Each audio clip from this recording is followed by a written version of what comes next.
নমস্কার, আমি জ্যোতির্বিদ শ্রী হরেকৃষ্ণ।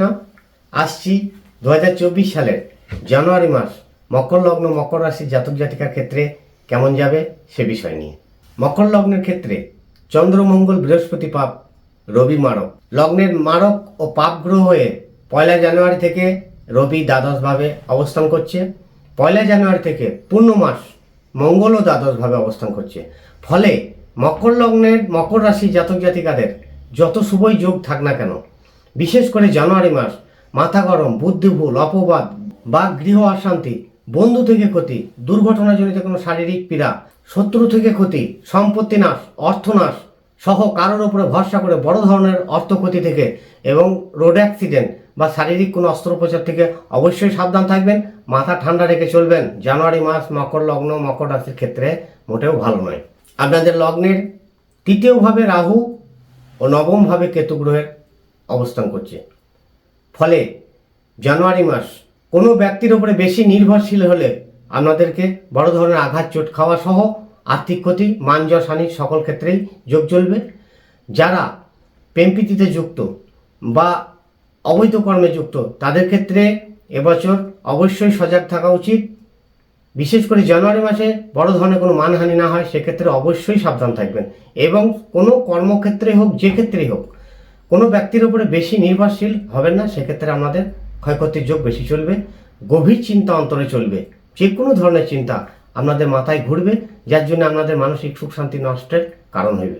লগ্নের ধনপতি শনি নিজ ঘরে স্বস্থানে অবস্থান করছে। এক্ষেত্রে অনেক সময় আপনাদের অর্থ উপার্জন ক্ষেত্রে শুভ হইবে। অন্যান্য গোচর ফল যখন শুভ হইবে সেক্ষেত্রে শুভ ফলদাতা বেশি হইবে। বিশেষ করে জানুয়ারি মাসটা অবশ্যই সজাগ থাকুন সর্ববিষয়ে, এটা আমি বারবার আপনাদেরকে বলছি।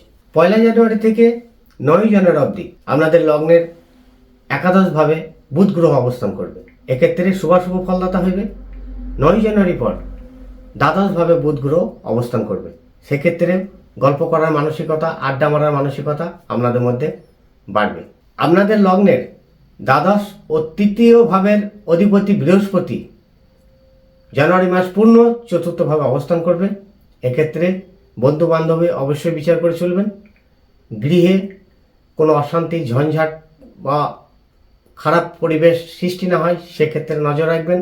3 জানুয়ারি থেকে আপনাদের লগ্নের সপ্তমপতি নবমভাবে চন্দ্র কেতু যুক্ত হবে, 4 জানুয়ারি অবধি থাকবে। এক্ষেত্রে দাম্পত্য কলহ, অশান্তি আংশিক দেখা যায় ও ঠান্ডা সেলেসা ধাত আংশিক দেখা যায়। মানসিক ক্লেশযুক্ত ভাব আংশিক চলবে। 14 জানুয়ারি থেকে লগ্নের সপ্তমপতি দ্বিতীয়ভাবে শনিযুক্ত হইবে। সেক্ষেত্রেও মানসিক ঝঞ্ঝাট, খিচিবিচি, তিক্ততা, বিরক্তি, কোনো কিছুতে মনোযোগী না হতে পারা যোগ চলবে। 16 জানুয়ারি থেকে লগ্নের সপ্তম ভাবের অধিপতি চন্দ্র তৃতীয়ভাবে রাহুযুক্ত হবে। এক্ষেত্রেও মানসিক ঝঞ্ঝাট, ক্লেশযুক্ত ভাব, ভীতিভাব সহ অশুভ প্রভাব আপনাদের মধ্যে চলবে। যে সকল জাতক জাতিকার মকর লগ্ন মকর রাশি নয়, মকর লগ্ন অন্য কোনো রাশি, তাদের ক্ষেত্রে কোনো কোনো বিচারের তারতম্য হইবে। এছাড়াও যাদের অশুভ গ্রহের দশা চলছে জন্মকুণ্ডলিতে তাদের ক্ষেত্রে গোচর ফল অশুভ বৃদ্ধি হইবে।